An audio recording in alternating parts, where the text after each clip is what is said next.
Hi there, my name's Jill and I'm a tour guide at the Rocks Walking Tours. I love history and I love a great story, and both come together here at the Rocks. And it's the people that make those stories so interesting. I'm standing here in front of Cadman's Cottage, named after John Cadman, a convict no less, but someone who worked his way up through the government boatyards to become the chief coxswain, the actual overseer or manager of all government boats in the colony. Now, someone that's really dear to my heart also lived here at Cadman's Cottage, and her name is Elizabeth, and I'd like to tell some of her story to you today. Elizabeth was a convict. Her crime, stealing a hairbrush and a set of knives. Not a crime you would think, but she was sentenced in the court in Exeter 7 years transportation to New South Wales, to the other side of the world. She travelled for 4 months on a sailing ship, made all the more challenging because she had 2 little girls with her. Elizabeth, 5 years old, and Charlotte, 3 years old. Can you imagine that trip, that very uncomfortable trip all the way out from England? So Elizabeth arrives here, she gets a job with the local bootmaker, and her story really starts taking shape when she delivers some boots down to John Cadman here at Cadman's Cottage. Well, she came down here, what does she see? A beautiful white house. A fellow that's very trustworthy, John Cadman.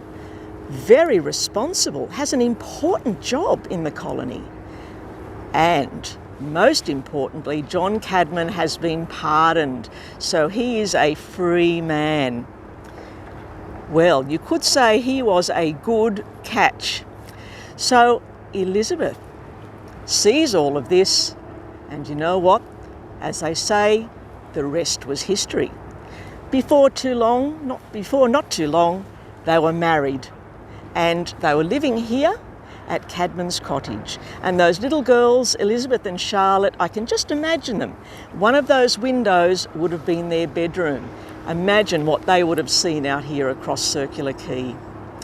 So Elizabeth, what I liked about her is she did not let life get the better of her. She knew an opportunity. This was an opportunity. And then she found more. After John died, she ran the steam packet inn out at Parramatta. She bought property at Waverley, and in fact, they say that she was the first woman to vote in New South Wales. She owned property, she was turning up to pay her rates, so why couldn't she vote in those council elections? How could those council officials disagree? And they didn't. They allowed her to vote. I'd say the first woman to vote in Australia. The other first for Elizabeth, I think, was the first woman tourism operator, because she bought shares in a paddle steamer that went up to Manly and back on day trips. And she ran the women's baths out at Manly that eventually became called Cadman's Baths. So a great woman, someone who made the most of life, even though she was so far away from where she was born.